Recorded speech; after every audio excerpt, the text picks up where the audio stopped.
Hello, my name is Big Bubble. I sometimes go by the name of Simon, and this is a board game special. So I've been playing Rising Sun a lot lately. I'm up to 8 games now that I've played in both 3 player, 4 player, and 5 player. And I thought I'd do something special. I thought I'd talk about what I think the clans are doing quite well. You see, this is kind of like a ranking of how I think the clans are in terms of their special abilities. And this is kind of not saying that certain clans are overpowered or certain clans are underpowered, because the game is really well designed. You know, Eric Lang has done a masterful job in creating Rising Sun, and the game seems fairly balanced from my time spent playing it.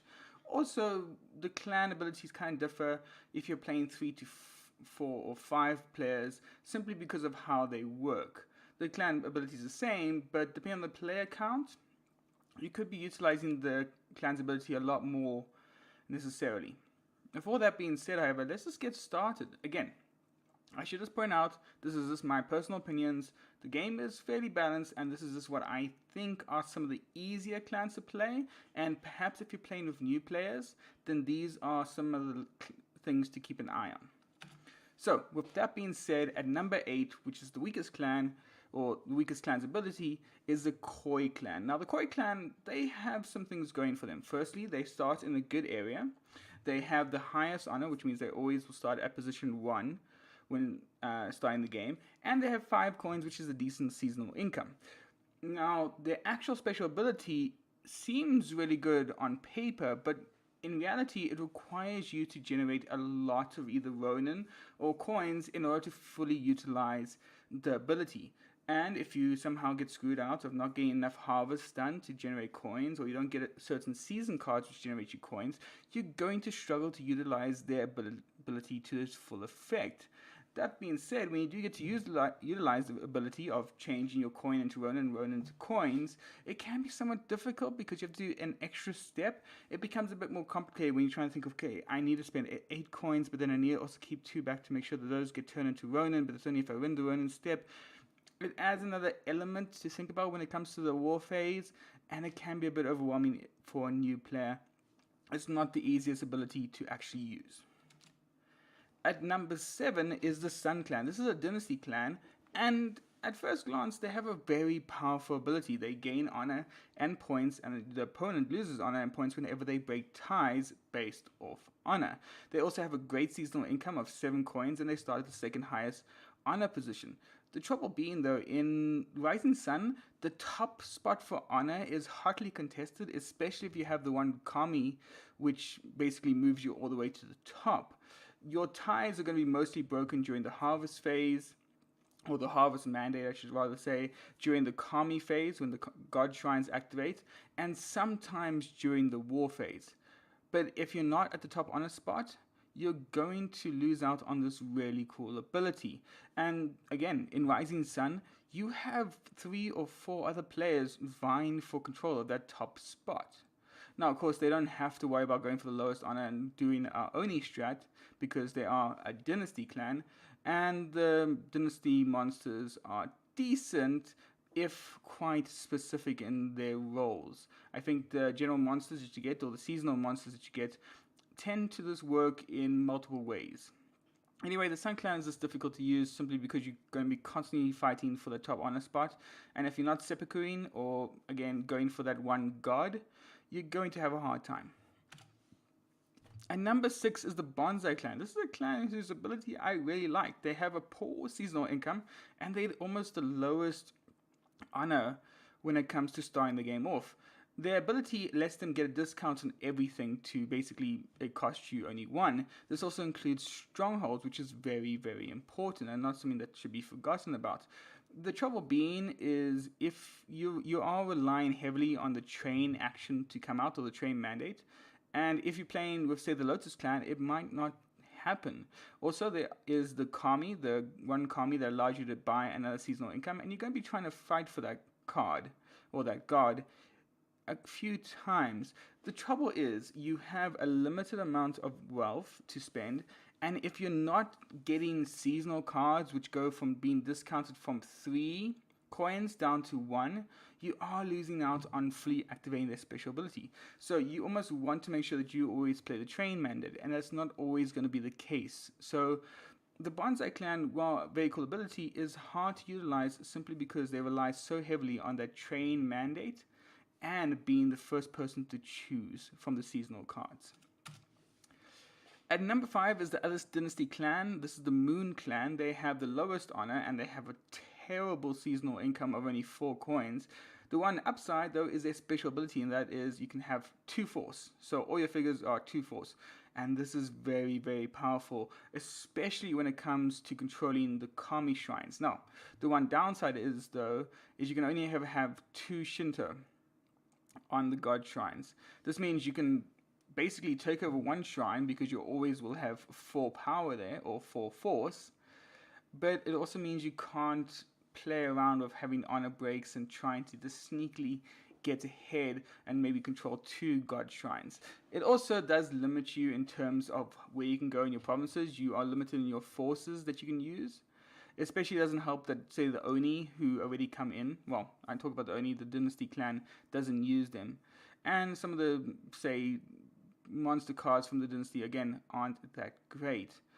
Really, it's that restriction of 2 figures that can be a bit difficult to play around with. This is especially made worse with their 1 seasonal card, which allows players to take an additional hostage. If you get both your figures hostaged off, that's already 4 power removed from the board that you can't do anything about. So you're going to be constantly trying to fight over for that hostage spot. Again, this is an ability which is very strong on paper, but it can be a trap. It can lure you into kind of false victories, or you think you might win something and all of a sudden your guy gets taken hostage and therefore you lose all your power. And again, it doesn't always help that they have the lowest honor, which means them breaking ties is going to be a bit more difficult unless they try and go for a seppuku or, again, that 1 god. At the halfway point is the clan that I think probably has the coolest ability that doesn't drastically affect the game, but is very, very cool. Essentially, they can choose whatever mandate they want. Not only does this allow them to have incredible negotiation powers during the mandate phase, but they aren't reliant on having to be restricted when it comes to that mandate phase. If they want to do a train action, they can. If they want to do a recruitment action, they can. And what's even greater is they can then limit the amount of other mandates that are in play. So what this means is, for example, if they don't want any more betrayals to come out and they happen to pull up a betrayal, they can just replace it with something else. And that is fantastic. Again, they also have a great seasonal income, but the one downside though is they do have a really terrible starting location. Their location only has access to 1 area at the start, meaning they're going to have to rely on 2 martial mandates to actually move across the board in the first season. That being said though, I do like their special ability, and I think it's one that's fairly balanced, and I think one that can be utilized with beginners and veterans of the game. Now we're getting to the point where these abilities are just strong and you don't have to worry about doing anything special to make them work. The Dragonfly Clan has 6 seasonal income, which is decent, and they have a low honor rating, but they can get it much higher if they want to. But their special ability that allows them to teleport anywhere along the map is crazy. This means they don't have to worry about having poor martial movement and maybe just being out of position for when the war phase comes up. This also makes their summoning of monsters extremely powerful. If you combine this ability with something like the Oni, I think of Plagues, that saps victory points from players whenever they move through a territory, you can really crush someone's hopes and dreams with this clan. I think it's a very good ability. I think it's easy to play with, and you don't have to worry about stronghold positioning. I think the Dragonfly Clan is great. That being said, however, I think the Fox Clan may edge it out simply because the Fox Clan can just summon Bushi wherever they want. You see, they have a decent seasonal income. They have 6 honor, which means they're quite dishonorable, but they start in the center of the map, meaning they have access to 3 regions at the start to go to, or 4 regions actually. And what's really cool is they can basically play a style that no other clan can, where they can get themselves involved in fights that they will simply seppuku their way out of and just soak up coins. You see, if you have 2 territories that you really want to claim during the war phase, you can still put your Bushi into other areas that are busy being fought over, have your Bushi die off, gain the seppuku bonus, which raises your honor, and you'll be able to suck away points from the winning player. All of a sudden, the person who's winning now has to give you some coins and the other player who is busy fighting in that battle. There is the one downside, though, that you can sometimes maybe overextend and have your Bushi out into too many areas and not fully utilize them. But it also means that during the second season and third season, if they place their warriors in the correct positions, they can have a really strong harvest time and possibly gain 5 or even 6 regions full of goodies. I think the Fox Clan is really good when it comes to their special ability. That being said, however, the number 1 spot goes to the Turtle Clan. Now, they have a decent season income of 6, which is very important because that 6 allows them to, at least if they do 2 martial mandates, they can generate 2 strongholds already in their first season. And the strongholds are crazily good. You might think, oh, it doesn't seem that strong, it's just a 1 force unit. But it's a 1 force unit that can move, and it can't be hostaged or betrayed. This means you basically have an invulnerable 1 strength unit. If you are getting to the top of the honor track, you can contest a lot of areas simply because people often leave this 1 force contesting things.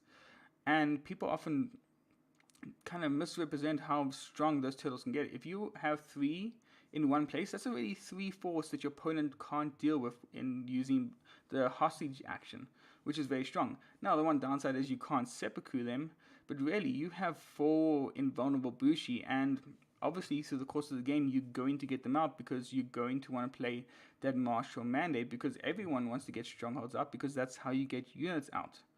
I think this is a very powerful ability, especially, remember, like I said with the Fox Clan, is that if you set yourself up for a good second round or third round, you can then get a good harvest going where you can claim 3 or 4 areas simply because people didn't see your turtles are there. And again, there's no easy way to get rid of those turtles. There's also the one thing of the 1 seasonal card at the end, the winter card, which gives you 3 victory points for each stronghold you have. And the Turtle Clan is naturally going to want to have strongholds up based on this ability, and that's an easy 9 to 12 points for them. This is a very easy clan to play. Their special ability doesn't require them to do anything clever in order to make it work, and I do think it's probably the strongest clan out there. But again, these are just my thoughts. I would love to hear from you. If you have enjoyed this video, remember to hit the like and subscribe button. Maybe you didn't like the video. Maybe you think I am talking complete nonsense when I mention my clan ratings. Maybe you think that the Turtle Clan is the weakest. Maybe you actually think the Moon Clan is insanely strong. I would love to hear from you, and I'd love to hear about your times playing Rising Sun and which clans might be the strongest in your view. Anyway, that's going to be it for me. Thank you so much for watching. Bye-bye.